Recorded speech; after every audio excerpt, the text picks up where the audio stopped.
के बहुत बड़ा बदलाव हमने किया है और हम आने वाले टाइम में बहुत कुछ करने वाले हैं आरसीएम के माध्यम से।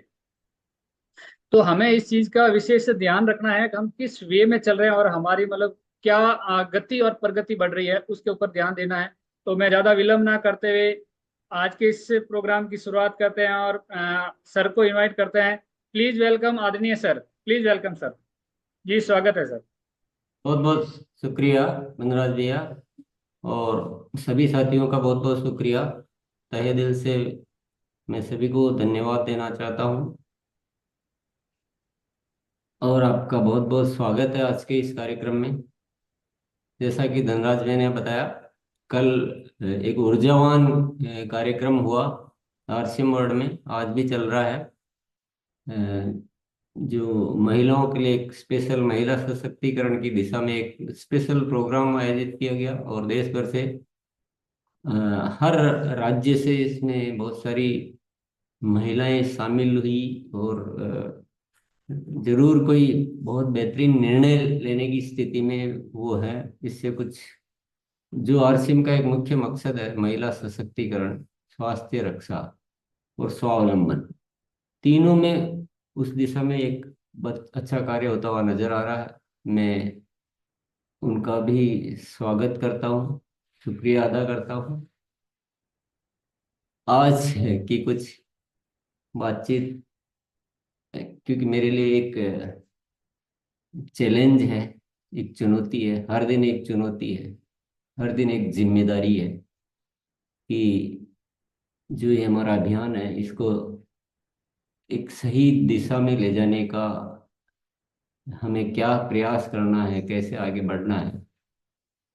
तो मैं आपको थोड़ा सा अपना एक निजी अनुभव या निजी मेरी जो थोड़ा सा रहता है वो मैं आपको बताना चाहता हूँ, आपके साथ शेयर करना चाहता हूँ कि आज मैंने ईश्वर से कुछ बातचीत की, अपलाइन से बातचीत की है ना। तो मेरा अपलाइन एक ही है, ईश्वर, परम पिता, परमात्मा। मैंने उनसे पूछा कि आपने इतनी बड़ी जिम्मेदारी तो दे दी, पर मार्ग भी तो दीजिए। तो वो कहते हैं कि मैं किसी को कुछ भी नहीं देता, न मैं कोई कार्य बताता हूँ। हर इंसान अपना स्वयं चुनाव करता है। तुमने भी ये चुनाव तुमने किया है, मैंने कुछ दिया नहीं। अगर मेरे को देना होता और मैं ऐसा कार्य करता तो फिर मैं सबको अपनी इच्छा के अनुसार काम देता। मैं बड़ा आश्चर्यचकित हो जाते हैं हम जब ऊपर वाले से बात करते हैं और उसके जो जवाब आते हैं ना, बड़े। तो मैंने पूछा, क्या मैंने गलत चुन लिया, क्या मेरा निर्णय गलत हो गया है? वो बोलता है कि ये भी मैं नहीं बताऊंगा, ये मेरा काम ही नहीं है।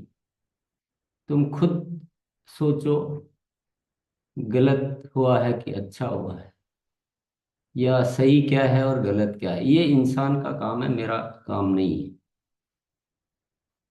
तो मैंने फिर पूछा, मैं मतलब कुछ समझ नहीं पा रहा हूँ मैं। आपके जो जवाब आ रहे हैं उससे मेरा दुविधा और बढ़ती जा रही, मैं कुछ समझ ही नहीं पा रहा हूँ। तो वो कहते हैं कि मैंने इंसान को पूर्ण बनाया है, पूर्ण सक्षम बनाया है। इस कायनात में सर्वश्रेष्ठ कृति है मेरी इंसान। उसमें सारी क्षमताएं हैं, निर्णय लेने की क्षमता है, उसको पूर्ण करने की क्षमता है। तो अब इसके आगे मैं नहीं करता। यही धरती की रचना का रहस्य है। जो भी करना है इंसान को करना है। मैं फिर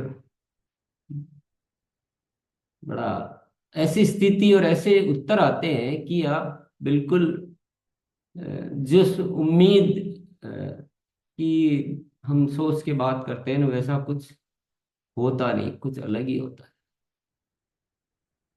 फिर भी मैंने कहा कुछ तो मार्ग बता दीजिए, कुछ तो इशारा दे दीजिए। तो वो बोलते हैं कि जो तुम सोच रहे हो वो अपूर्ण है, वो गलत सोच रहे हो। तुम यदि कुछ सोच रहे हो कि मैंने कुछ किया है, तो तुम गलत सोच रहे हो। मैंने इस धरती पर जितना इंसान को सक्षम बनाकर भेजा है, उसके हिसाब से तुमने अभी कुछ भी नहीं किया। तुमने कुछ नहीं किया, तुम गलत फहमी में जी रहे हो बस। ये तो शुरू भी नहीं किया अभी तुम। फिर बड़ा,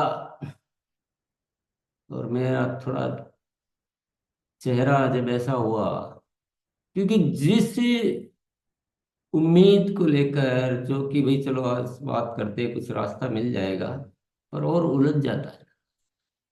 तो जब चेहरे पर निराशा का भाव देखा, तो ईश्वर क्या मुस्कुराता है, बोलता है सबसे पहले तू इस चेहरे की उदासी मिटा। मैं बोलता गुरुदेव आप तो उत्तर ही ऐसे दे रहे हो कि मेरा तो तनाव और बढ़ता जा रहा है। कुछ तो मार्ग दे दीजिए। आप बोल रहे हो कि तुमने ही चुना है, कुछ तो मार्ग दे दीजिए, क्या होगा कि नहीं होगा।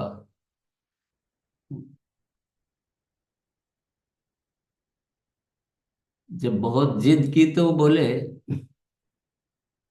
तुम इतनी जिद कर रहे हो तो मैं सिर्फ इतना कह सकता हूं कि जो है इससे बुरा कुछ नहीं होगा। अच्छा तुम कितना कर सकते हो ये तुम्हारे ऊपर, ये मेरा काम नहीं।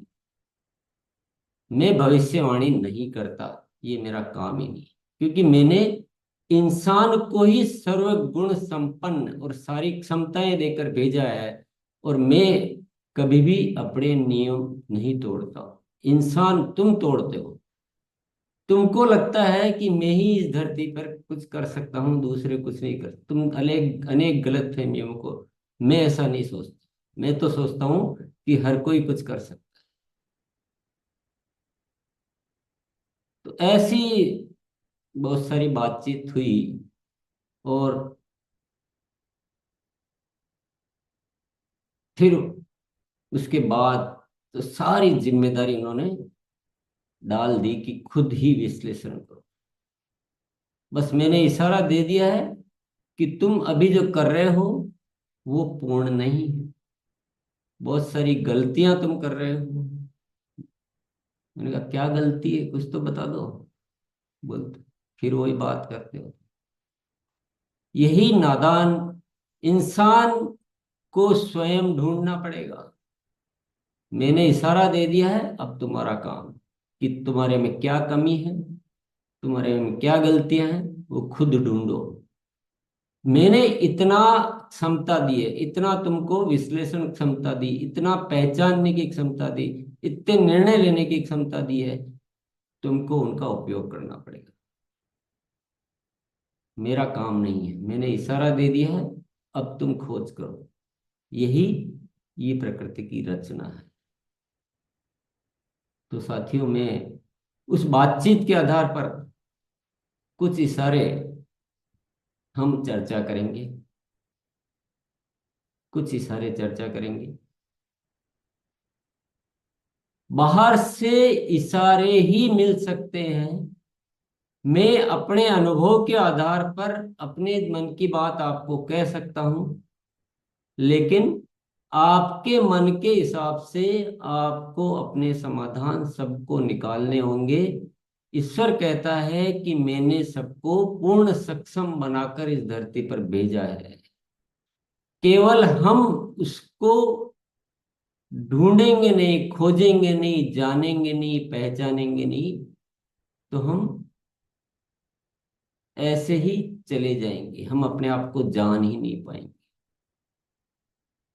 तो सबकी अपनी अपनी जिम्मेदारी है। वो कहता है कि अगर बाहर से ही मिलना होता, दूसरे के बताए हुए मार्ग से अगर रास्ता मिलना होता, तो अब तक सबको ही मिल चुका होता। कि ज्ञान की इस दुनिया में कोई कमी नहीं, सब अपने अपने ज्ञान की बातें कहते हैं, सब आपको रास्ता बताते हैं, फिर भी क्यों नहीं रास्ता मिलता है? क्योंकि वह तरीका है ही नहीं। वो बोलते हैं वो तरीका है ही नहीं, आपको अपना मार्ग निर्धारित करना पड़ेगा। और हम सभी जब ये मान लेते हैं कि मैंने तो कुछ कर लिया है, मैं सब कुछ कर चुका हूं, दूसरों की वजह से मेरा कार्य पूर्ण नहीं हो पा रहा है, ईश्वर कहता है ये तुम्हारी गलत फहमी है। अभी तुमने कुछ किया ही नहीं और तुम मान रहे हो कि मैंने कुछ कर लिया है। अभी तो तुमने शुरू भी नहीं किया और उसी से पहले अंत समझ बैठे। तुम्हारे अंदर जो भंडार भरा पड़ा है, असीम क्षमताओं का भंडार पड़ा पड़ा है, और जिस दिन यही गलत फहमी की वजह से ये तुम्हारा सारा भंडार जो है वो भरा ही पड़ा हुआ है। तो ये मान लेना कि मैंने कुछ किया है या मैंने कुछ कर लिया है, शायद उसका जो इशारा मिल रहा है उस हिसाब से तो मुझे ये लगता है कि ये मान लेना ही हम अपने प्रति एक अन्याय कर रहे हैं। हमें खुद ही सारे रास्ते भी खोजने हैं, और हमें ये भी चेक करना है कि मेरे से क्या कमी रह रही है, ये भी चेक करना है कि क्या गलत हो रहा है, और उसके सारे समाधान निकालने हैं। विश्लेषण करना होगा, पहचानना होगा, खुद ही पहचानना होगा।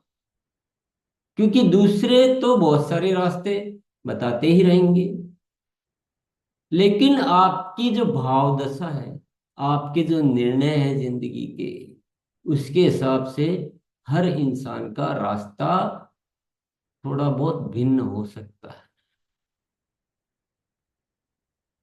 प्रकृति बड़ी ही बड़ी विचित्र है ये। इतनी विविधताएं इस धरती पर बनाई गई है। अगर अरबों जीव बनाए होंगे तो अरबों जीव में विविधता है, एक रूपता है ही नहीं कि वो सब कुछ, इतने इंसान धरती पर है तो एक रूपता नहीं है कि सबका एक सोच है, सबकी एक दिशा है, सबका एक चेहरा है, सबका एक स्वरूप है। नहीं है, ये रचना ही नहीं। कोई एक मार्ग बताने वाला इस धरती पर ऐसा आ जाएगा जिस मार्ग पर सभी चलकर राह खोज लेंगे, ये रचना ही नहीं है, ये रचना ही नहीं है। तो फिर हम को क्या करना पड़ेगा? हमारी सबकी भूमिका को जिंदा करना पड़ेगा, या और बढ़ाना पड़ेगा, और बढ़ाना पड़ेगा, और अपने निर्णयों को मजबूत करना पड़ेगा। मुझे जो समझ में आ रहा है, और मुझे आप सबका सहयोग मिले। ऊपर वाला तो बताता नहीं है कि आप खुद ढूंढो कि आप में क्या कमी है। आप में से कोई साथी बताएंगे तो मेरे लिए एक सुविधा होगी, अन्यथा मुझे तो खोज करनी ही है, क्योंकि वो मेरा कर्तव्य नहीं, वो मेरी जिम्मेदारी है।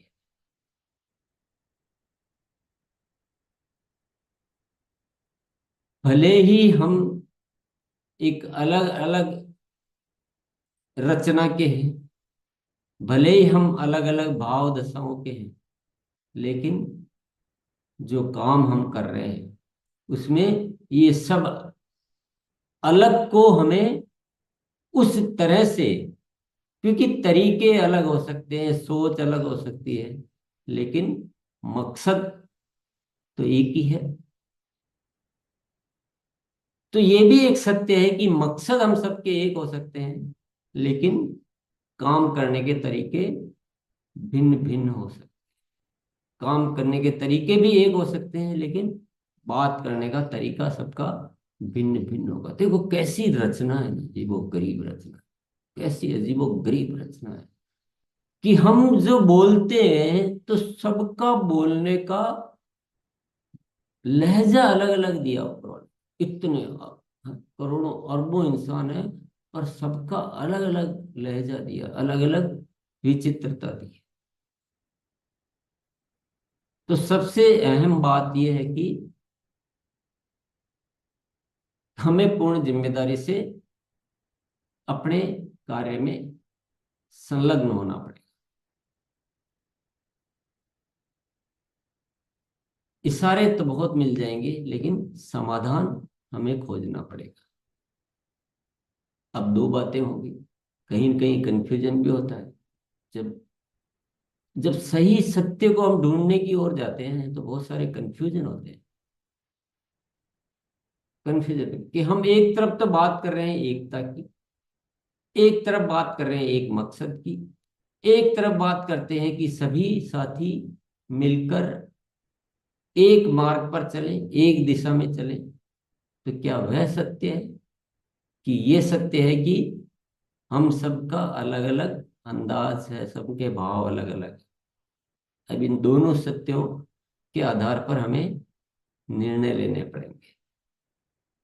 और इसमें थोड़ा सा भी हम गलत समझ गए बात को, तो बात सुलझने की बजाय बात और उलझ जाएगी। इसको मैं एक एग्जांपल से क्लियर करने की प्रयास करता हूँ।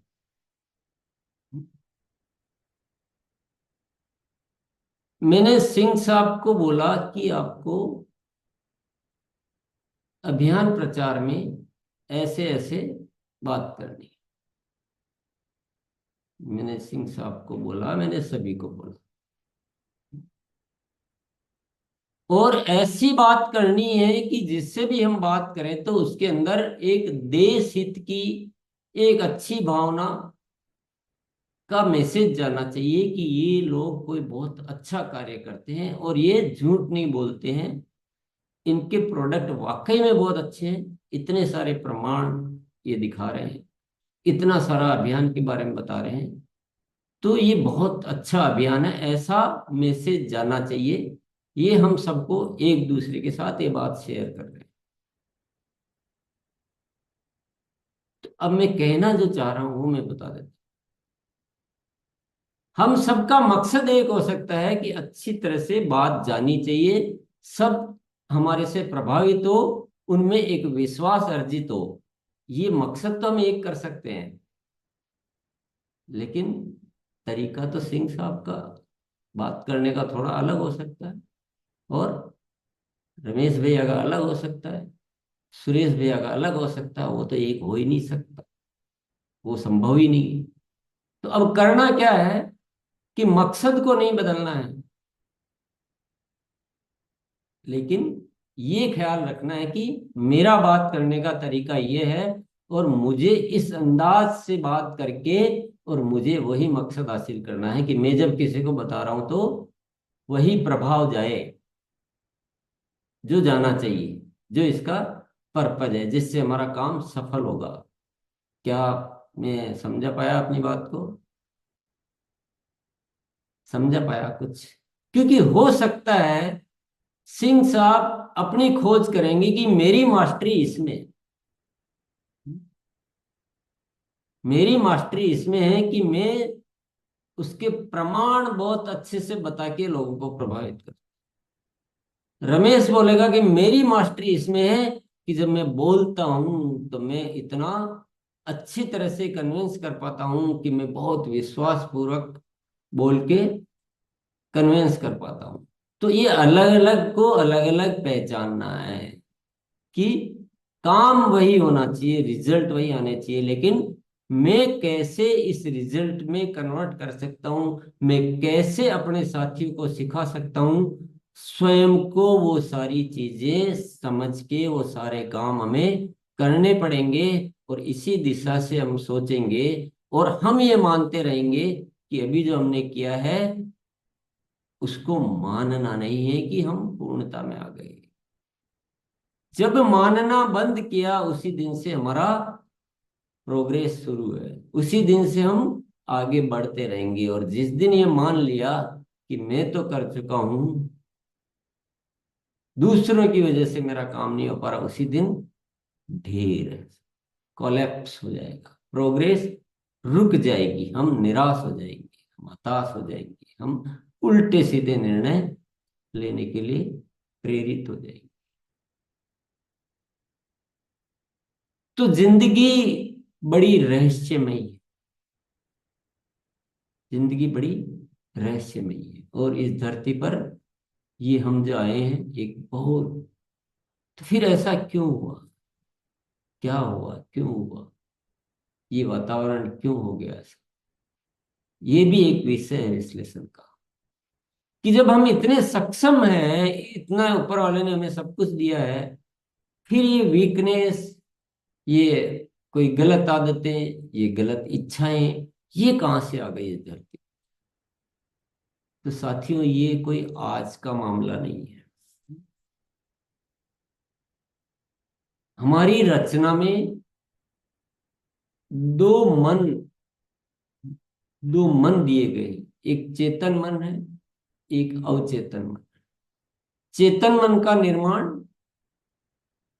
तात्कालिक रूप से होता है, जैसे ये जन्म हमने लिया और इसमें ही चेतन मन हमारा कार्य करना शुरू करता है, और वो प्रतिदिन अलग अलग, मतलब प्रतिदिन वो उसका निर्माण होता है, ऐसा कह सकते हैं। आज कुछ सोच सकता है, कल कुछ बिल्कुल अलग सोच सकता है।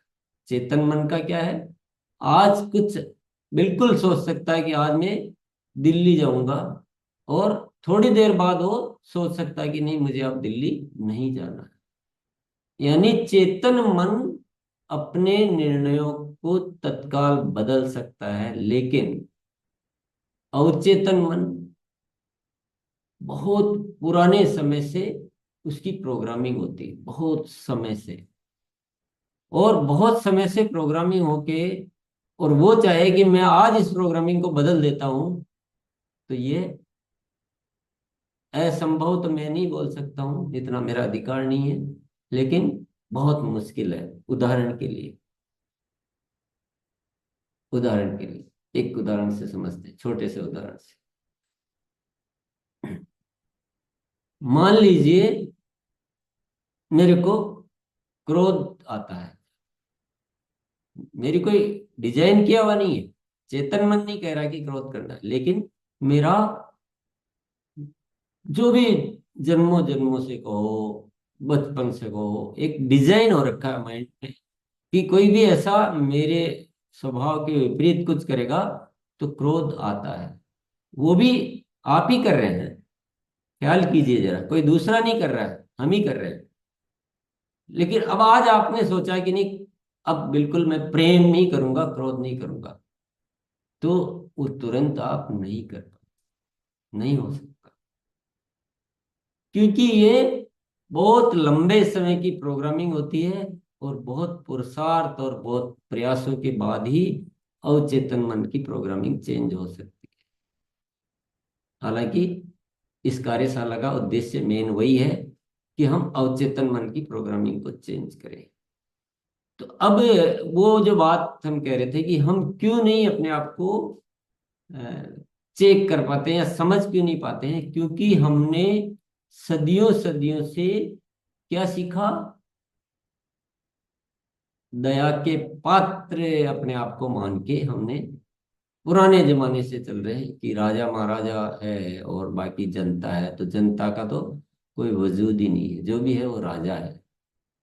तो हम अपने आप को कमजोर मान के और ये जिंदगी जीते आ रहे हैं सदियों से। तो माइंड प्रोग्रामिंग क्या हो रखी है, माइंड प्रोग्रामिंग हो रखी है कि काश ऐसा कोई मार्ग मिल जाए कि मुझे कुछ करना न पड़े और मेरे को सब कुछ मिल जाए।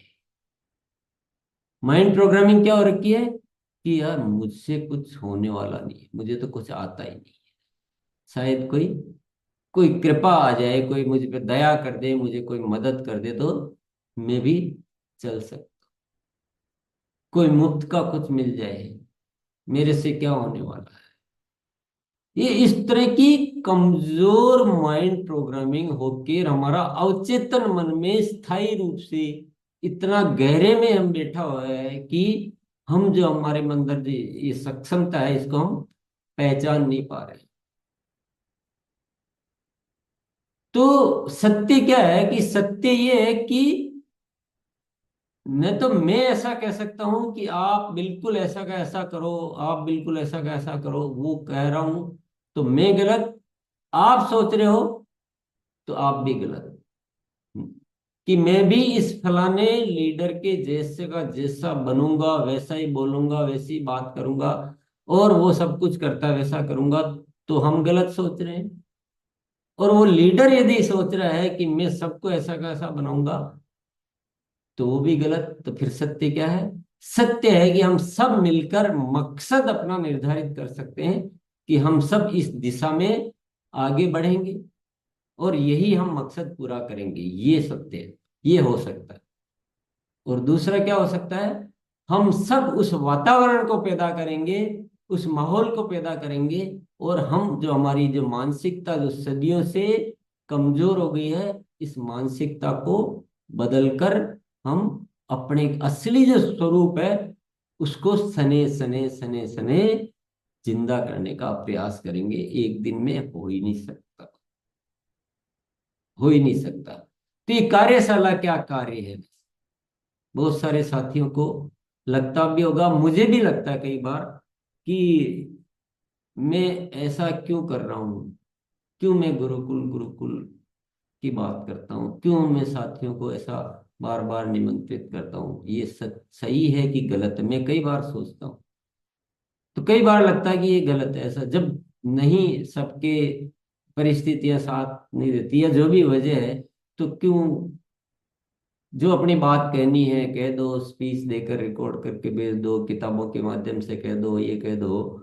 फिर भीतर से जवाब आता है कि ये सब तो चेतन मन के लिए तो कुछ भी किया जा सकता है।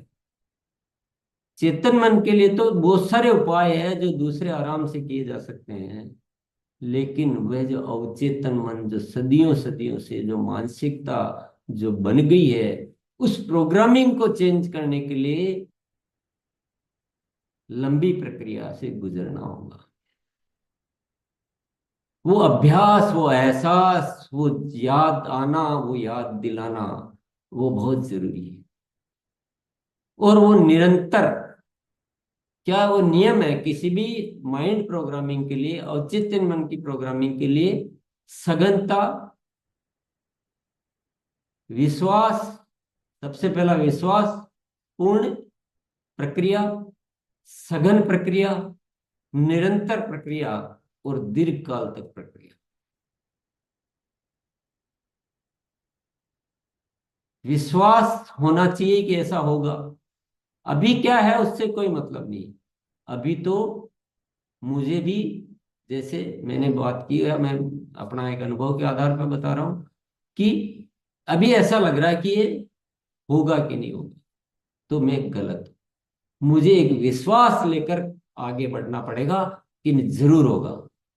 क्योंकि मैं अपनी जो कमियां हैं उसको दूर करूंगा, जो गलतियां हैं उसको ठीक करूंगा। मुझे ही खोजनी है। चाहे मुझे किसी से जानकारी लेनी है तो भी मुझे ही प्रयास करना है और मुझे ही खोजनी है। लेकिन ऊपर वाला कहता है मैंने तुमको उतनी क्षमता दी है कि तुम ये सब कर सकते हो, अपनी कमियां भी खोज सकते हो, बस अपने अहंकार को दूर रख के चलो इस जीवन यात्रा में। कि ये मत मान लेना कि मैंने कुछ कर लिया है। तो हमें ही खोजना है। और इस पाठशाला का, इस कार्यशाला का मकसद क्या है, आप अच्छी तरह से समझ गए होंगे। क्यों जरूरी है ये भी समझ गए होंगे। क्यों मैं अपने आप को ये नहीं समझा पा रहा हूं कि अगर नहीं कोई आना चाहते तो स्वतंत्र छोड़ दो। क्योंकि वो जो एक बहुत बड़ा जो कार्य करना हमें सबको, हमारी अवचेतन मन की प्रोग्रामिंग को करने का एक वातावरण, न तो वो जल्दी में हो सकता है, न वह 1 घंटे की स्पीच सुन के हो सकता है, हो ही नहीं सकता। जो काम होने में सदियां लग गई, वो काम मिनटों में नहीं, संभव नहीं। लेकिन मैं सभी साथियों से आग्रह करता हूं, और जो विशेष तौर से जो काफी समय से इस कार्यशाला में आते हैं, थोड़ा आप विश्लेषण करें, क्या आपकी माइंड की कोई प्रोग्रामिंग, कोई अवचेतन मन की प्रोग्रामिंग चेंज हुई क्या? जरूर आपको कहीं न कहीं नजर आएगा कि पहले भी ये बातें थी और अब ये बातें। यही इस कार्यशाला का मकसद है। कोई भी साथी मुझे गाइड करेंगे कि क्या और चेंज करना चाहिए, क्या कमी है, तो मैं एहसानमंद रहूंगा। नहीं भी करेंगे तो मैं जिम्मेदारी लेने की, मुझे जो आदेश मिला है तो मैं खुद खोज करूंगा, क्योंकि गलती तो है, कमी तो है।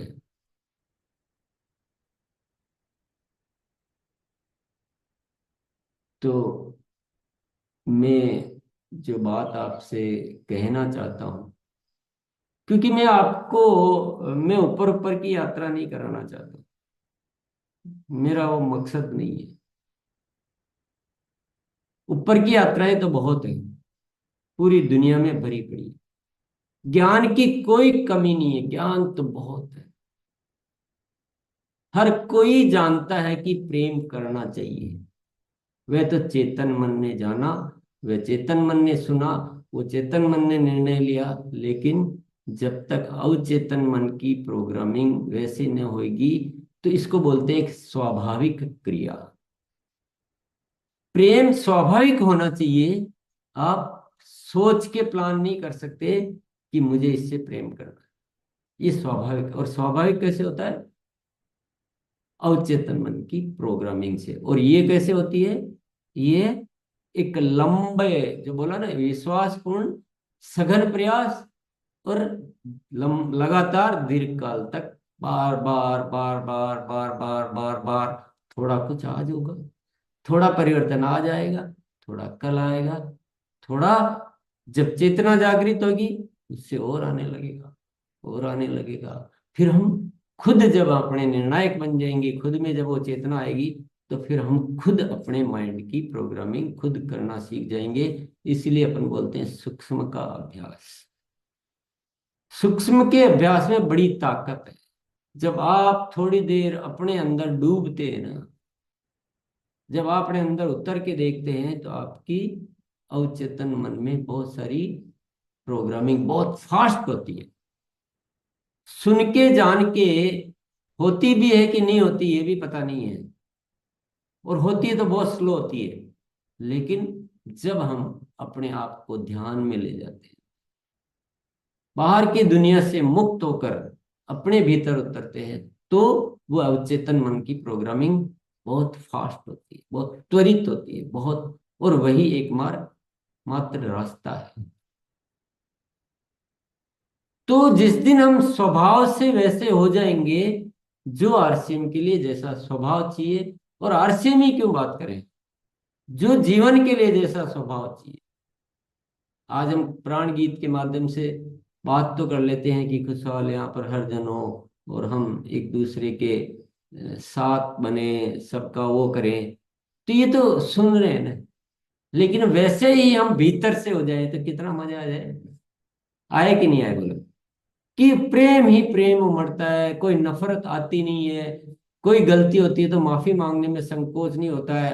अहंकार किसी को है ही नहीं, एकदम सरल सीधे। और बच्चों में भी वही संस्कार जा रहे हैं, चारों तरफ वातावरण भी वही बन रहा है। तो कितना मजा आ जाए, तो कितना आसान है ना सुनने में।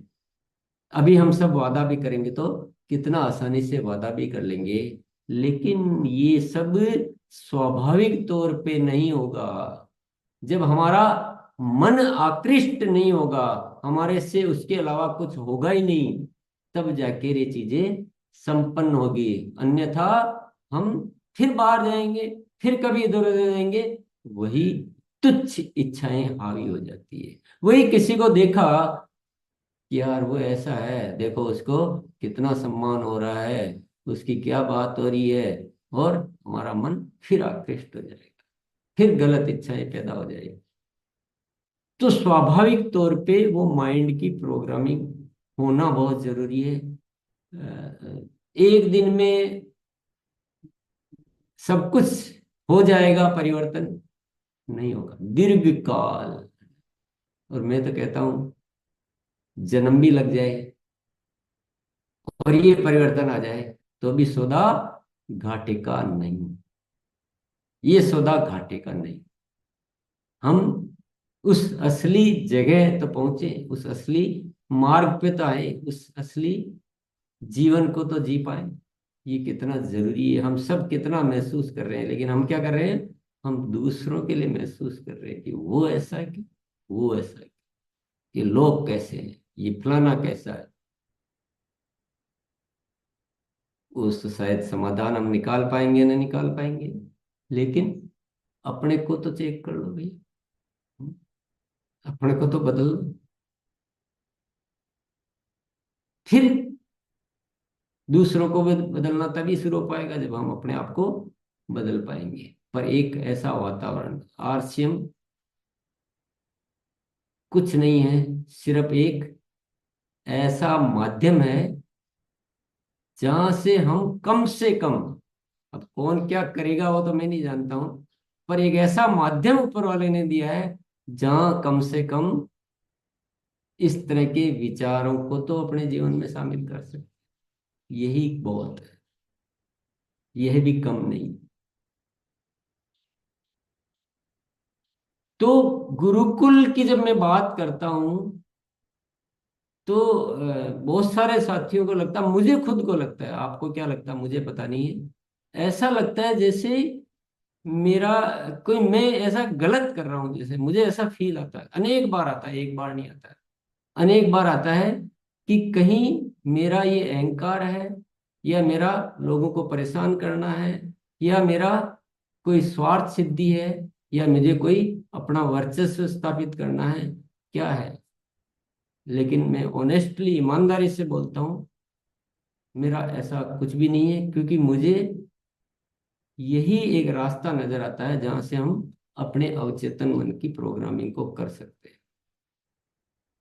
और इसमें दो सहयोग मैं आपसे चाहूंगा कि आप पूरे निर्भर न हो, आत्मनिर्भर बने ना, इशारों को पकड़े, और ये आप इस रहस्य को समझें कि इंसान का जो डायरेक्शन, जो दिशाएं निर्धारित होती है, वो चेतन मन के ज्ञान से, जानने से, सोचने से, निर्णय कुछ नहीं होता।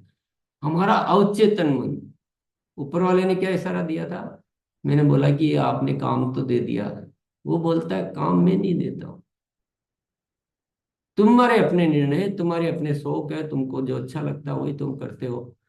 तो ये जैसे एक अवचेतन मन की प्रोग्रामिंग है कि मुझे वो अच्छा लग रहा है इसलिए मैं कर रहा हूँ, किसी ने दिया नहीं है, ये मुझे अच्छा लगता है, तो ये मेरी ही प्रोग्रामिंग है कि मुझे वो अच्छा लगा।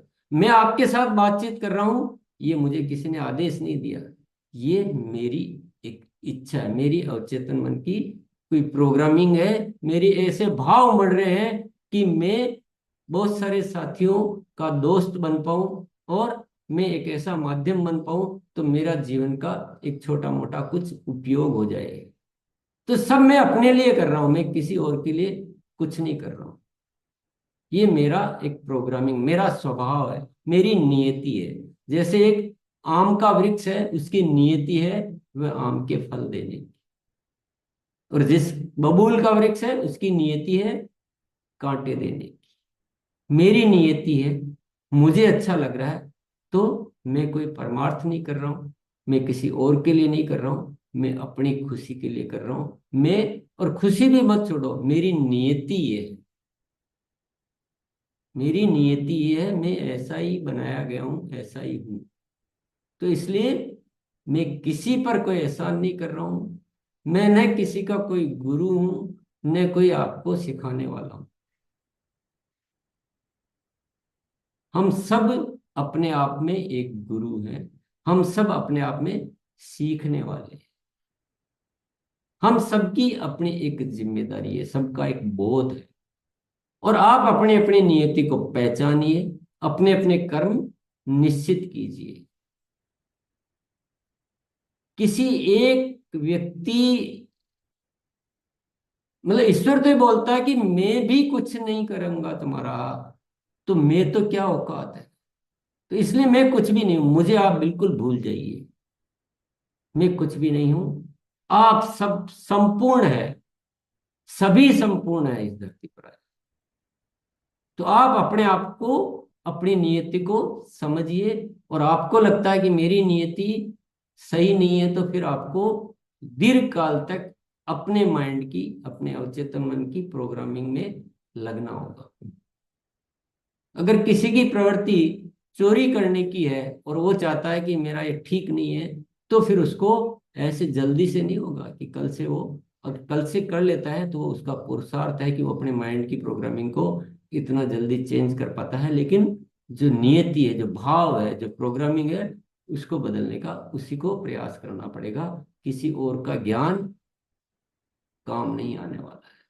और हम जिंदगी में शायद कहीं ना कहीं ये गलती हो रही है, मुझसे भी हो रही है, कि हम कुछ बाहरी ज्ञान से अपने आप को पूर्ण बनाने की कोशिश करते हैं। ज्ञान तो भीतर है ना, चेतना तो भीतर है, चेतना भीतर है। समाधान कहाँ है? समाधान भीतर है।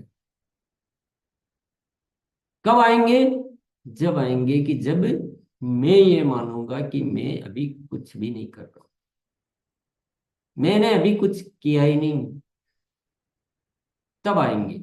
अब जैसे ही मैंने ये सोचा कि मैं तो बहुत कुछ कर, सारे समाधान विलुप्त हो जाएंगे और समस्याएं हावी हो जाएगी। जैसे मैं सोचूंगा मैंने कुछ नहीं किया है, समाधान पैदा होने लगते हैं। तो मेरे साथियों, मुझे माफ करना, बिल्कुल माफ करना। मैं कुछ भी लायक नहीं होते हुए भी अपने आप को लायक बना पा रहा हूं आपकी वजह से। अगर आप नहीं हो तो शायद मैं इस जीवन को कभी समझ ही नहीं पाता, क्योंकि मैं तो कुछ था ही नहीं। मैं पुरानी याद करूं तो मैं कुछ भी नहीं था, मेरा कोई एग्जिस्टेंस ही नहीं थी। और मैं ही इन्हीं कमजोर धारणाओं से मैं भी जीता था। कोई सोच नहीं, कोई दिशा नहीं। पर आप जैसे जैसे मुझे नजर आते हैं, तो मैं रियल बताता हूं, मेरी प्रेरणा का माध्यम सिर्फ आप। मैं आज कुछ हो पाया हूं, कुछ सीख पाया हूं, कुछ जान पाया हूं, वो सिर्फ और सिर्फ सिर्फ आपके अलावा कोई है ही नहीं, कारण ही नहीं। इसलिए मैं बहुत शुक्रगुजार हूं हर साथी का। आप सब में मुझे वही दिखता है, वो रब दिखता है, वो ईश्वर दिखता है, वो दिव्य आत्मा दिखती है। फिर आप बोलोगे कि अगर हम दिव्य दिखते तो आप हमें रोक टोक क्यों दे देते हो? वो एक मित्र का है, वो एक मित्र वाली नियति जो है वो आगे आ जाती, एक पिता वाली नियति आ जाती, एक सखा वाली, एक भाई वाली, कि नहीं, मेरा भाई, मैं ऐसे नहीं देखा जाता, मैं उसको ये गलती पे मेरे को याद दिलाना चाहिए, ये मेरी जिम्मेदारी है। अन्यथा कोई किसी के प्रति मैं कोई कमजोर भाव मैं तो रखना चाहता हूँ और रखा है, तो भी मैं आज मुक्त होना चाहता हूँ। मैं सभी में वो दिव्य दर्शन करना चाहता हूँ। इसी के साथ मैं आज अपनी बात को यही विराम दूंगा। बहुत बहुत धन्यवाद सभी को।